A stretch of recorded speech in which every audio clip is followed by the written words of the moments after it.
that's all for now from Big Booty Yoga. Next up on Hex TV, it's Tonight with Alex Hexagon.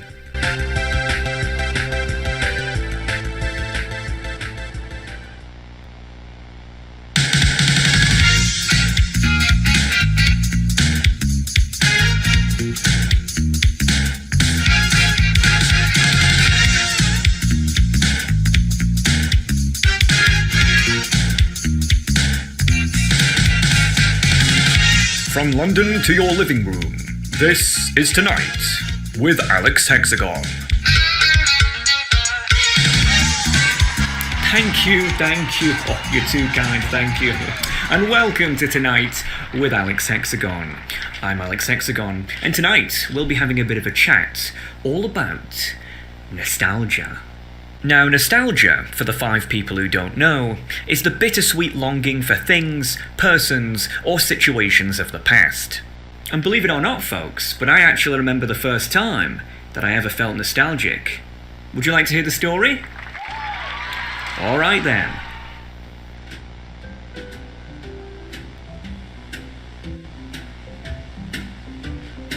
Back when I was a child, in my old neighbourhood, there was a small store that sold sweets, or, as people would say abroad, candy, that was owned by a single old lady who managed all its affairs.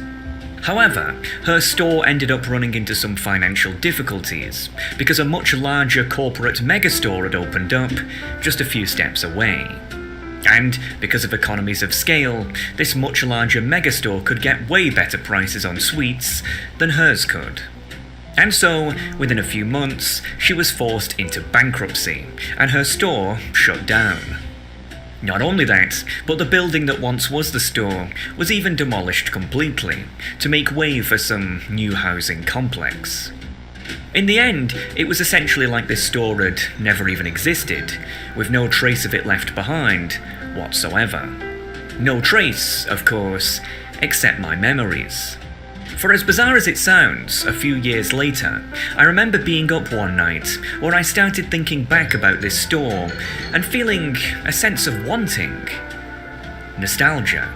The idea that there was a place that once made me happy, that now no longer existed, and that life had simply moved on, made me feel very sad indeed. But at the end of the day, there was no turning back the clock, and thus no point lingering on it for even a second further. And that's just how we deal with such memories. We think back, feel a bit bittersweet, but then move on, because ultimately, we have no other choice. However, while this may be the case today in the 1990s, this may not necessarily be the case 30 years from now in the 2020s. As recently, researchers from the local Institute of Sociology have predicted that the nature of nostalgia may be about to change forever. As whereas now, nostalgia mostly comes in the form of bygone places or people, which cannot be accessed barring the deepest recesses of our memory banks, such as my store example just then. In the future, they believe that nostalgia may mostly come in the form of consumable media, partly due to a large increase in accessibility. Today, if you want to listen to a tune you like, you either have to wait until the DJ plays it on the radio, or head on over to the record store and buy the track physically, both of which are very inconvenient. But in the future, thanks to the newfound power of the World Wide Web, it's expected that we will be able to listen to millions of songs on demand, directly from our home machines. This will apparently also hold true with movies too, whereby rather than going to the cinema or waiting for a physical release, you will be able to watch the latest flicks day one right from the net. And likewise with video games, whereby rather than having to go out and buy a cartridge, or go over to a friend's house to play theirs, you will be able to play any game day one without even having to leave your home. Every form of media is expected to become much more accessible in the future. But as a result of this, these sociologists believe that this will lead in tandem to a much more antisocial lifestyle, whereby rather than prioritizing real people or places, those of the future will instead start to prioritize such media, of which shall henceforth become their main reference point of nostalgia. However, this means that unlike today, the people of the future will be able to very easily go back to that of which makes them feel nostalgic, in the exact same condition as when they first experienced it, whereby as a result, some may inadvertently get stuck into reliving their pasts over and over again via such media, to the point whereby they may even forget that they even have a future. Well, you've got to say it's an interesting theory, right? However, are you really telling me that in the future, when people will have flying cars, robot maids, and colonies on Mars, that people will be sat there in their bedrooms thinking, man, I want to spend all day watching Seinfeld on VHS? I really don't know about that one.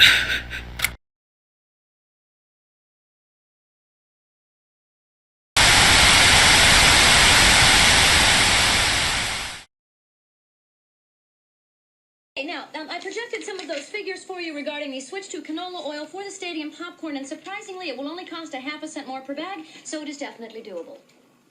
And I have to tell you, I have never met anybody so efficient. Well, thank you, I'm flattered. I'm good at what I do. Welcome to the future, where we do nothing but think about the past. There's two types of ways to experience nostalgia: a nostalgia trip or a nostalgia trap. A nostalgia trip is nothing more than an innocent temporary look back at something from our past, to remind us of our roots, to demonstrate how much we've changed, to appreciate the experiences we used to have. These are completely normal and do no harm whatsoever. A nostalgia trap, on the other hand, is more of a permanent look back, whereby the person in question is seemingly obsessively stuck worshipping a period of their past, to the point where it starts to become a roadblock in their personal development, which is, needless to say, very dangerous. How do you know someone's in a nostalgia trap? Don't worry, they'll tell you. Does anyone remember back in the 90s when... Does anyone remember back in the 2000s where... Does anyone remember back in the 2010s where... Does anyone remember... Does anyone remember... Does anyone remember when... They're always wearing their rose-tinted goggles. Wow. Whereby they speak of the past as if it was the greatest thing imaginable. But when it comes to the present, or especially the future, they aren't just pessimistic, they're nihilistic. People in a nostalgia trap act almost like they've prematurely died. Not physically died, or even mentally, but perhaps spiritually. Like some sort of ghost wandering around the world, stuck reminiscing about the days when they were alive. They listen to the same music, forever. They watch the same movies, forever. They play the same games, forever. Years could go by, and they'd still be talking about the same period of romanticized bliss that they just can't let go of, while simultaneously sucking the oxygen out the room for everyone else who dares to suggest that the present and future to come isn't all doom and gloom. And I've noticed that this trend really is the most prominent, not in children or in old adults, but young adults specifically. I've often thought that the 2020s is almost the polar opposite of the 1960s. As when you look back at the 1960s with the boomer generation, one can't help but notice that they, during their youth, were unbelievably optimistic for the future. And the reason for this was because when they became adults, they were, for the most part, in a time of economic wonders, good health, and, as the nickname for their generation implies, high fertility. Which, alongside a myriad of other factors, created an environment of optimism that was hard to escape from. But in the 2020s, when you look at the Zoomer generation, one can't help but notice that it's almost the exact opposite, whereby they are swarmed by an all-encompassing pessimism. Because when they became adults, they were, for the most part, in a time of economic struggle, bad health, and extremely low fertility. which, alongside a myriad of other factors, has created an environment of pessimism that is hard to escape from. And so it really only makes sense that, when young adults feel like their future isn't going to be so bright, that they may keep looking back nostalgically to their past, which often inadvertently entails reliving their childhood joys over and over again. I'm sure I'm not the only one who's noticed that references or remakes to creations of the past have become all too commonplace, to the point where it feels like these flashbacks to the past are actually somehow outpacing new creations. Some of the most popular tunes on Spotify are not new, but from decades ago, with a myriad of nostalgia playlists at your fingertips. Browsing the top-grossing domestic box office movies for 2023 also paints a picture of a culture that's heavily stuck in the past, with 9 out of the 10 top earners having their intellectual property roots in the last century. And trying to get to the bottom of Wikipedia's list of video game remakes and remastered ports would have you entering retirement by the time you actually got there.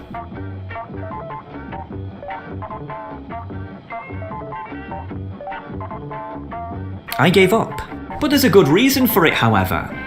It sells, because primarily young adults crave it. Bazingos! My favourite band is doing their 500th farewell concert! Holy cannoli! A remake of a Moverino from a decade ago? Oh my god! There's a remaster of a Gamerino I played when I was 6 years old?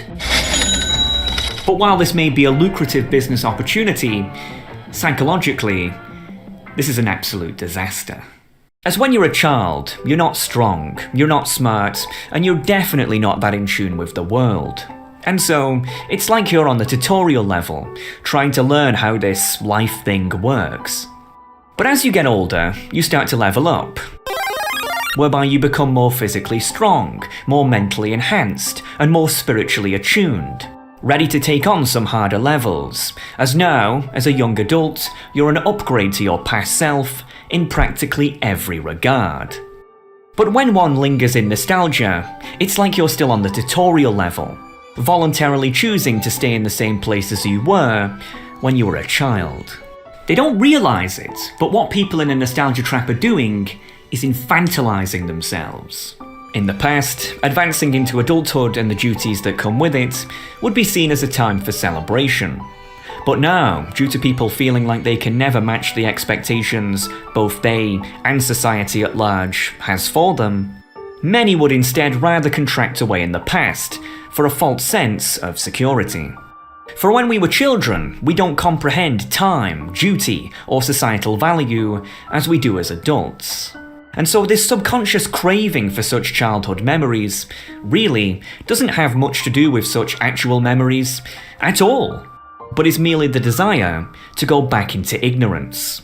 The ignorance of youth when life was much less complex.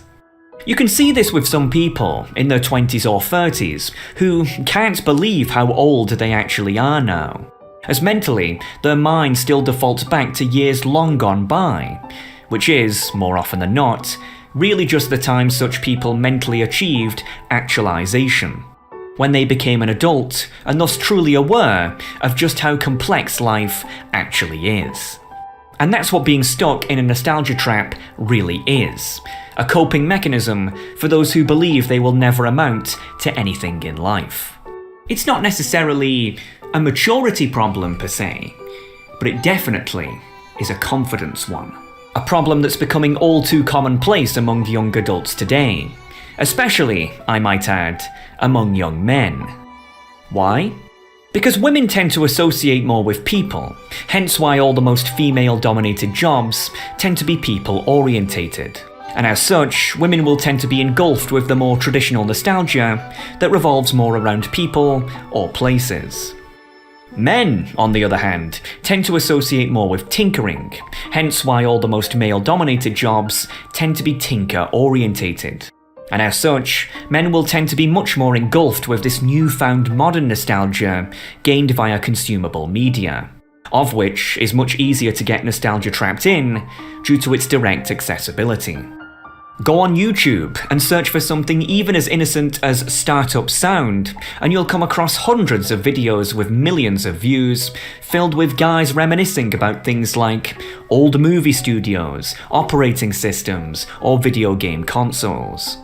Because nostalgia like this is really powerful, and a lot of young people, especially young men, are ruled by it. I mean, hell, I even got my start on YouTube by inadvertently plucking on such nostalgia strings in the first place. In fact, dear viewer, it's worth noting that the only reason I was even inspired to make this production in the first place is because I couldn't believe in retrospect how much time, not just my peers, but even sometimes I myself spend lingering back in nostalgia from our pasts. And it seems we aren't alone.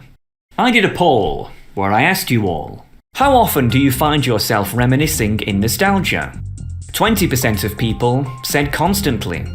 58% of people said frequently. 18% of people said rarely, with just 4% of people saying never.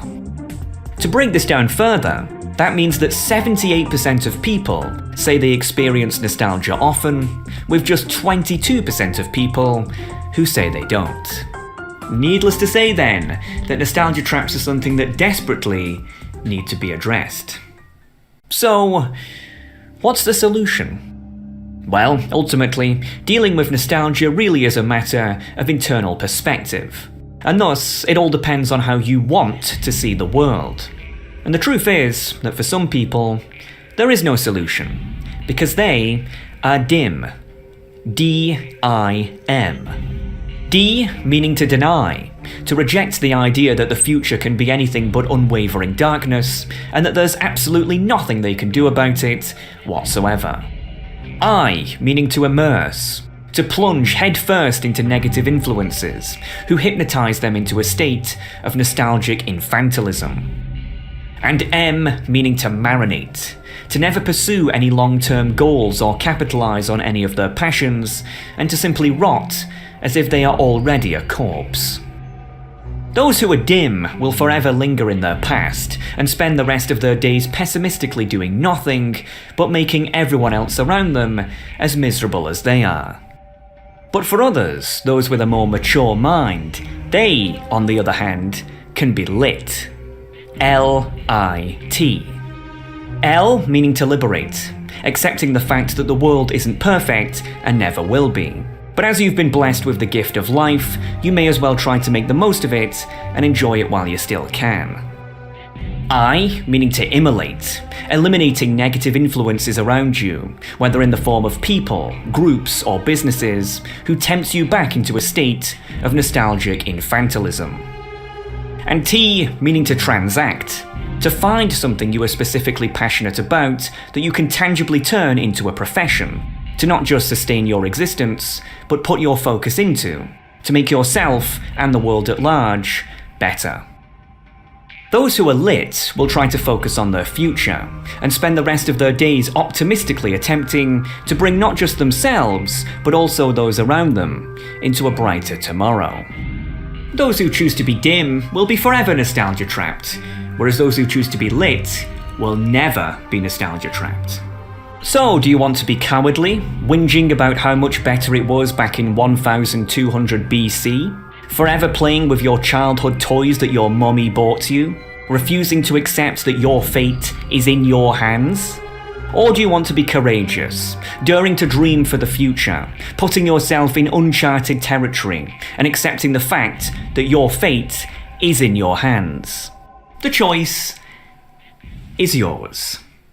I don't think many young adults realise just how low the bar actually is these days. It's kind of like how so many people are now overweight, that even just not being fat, never mind needing to be muscular, automatically catapults you into having a top 50% body just by the virtue of it. That's how low the bar is now. The average young adult is now so pathetically dim that even if you're just a little bit lit, you're almost completely exceeding the status quo average right out of the gate. Peg has come to look at nostalgia as almost a neurological disorder that makes us resistant to change. This culture of infantilized adulthood, all these grown-ass men arguing about fucking superheroes online, and meanwhile the world is falling apart in so many different ways. And that's why we will all go to hell, because no one will grow the fuck up anymore. Statistically speaking, the average person in the Western world today is expected to live until around 80 years old. Which means that even if you were 40, there's still a 50% chance that you haven't heard your favourite tune, watched your favourite movie, played your favourite video game, met your favourite man, met your favourite woman, reached your maximum heights of wealth, maximum heights of power, maximum heights of fame, or, you know, basically anything that revolves around life experience, of which youth is not a limitation. Being nostalgia trapped really seems silly when you put it that way, doesn't it? So if you're someone who knows deep down that they are nostalgia trapped because they think their life ended at 20, then please, get a grip. For the past is gone forever. But the future, oh well, for that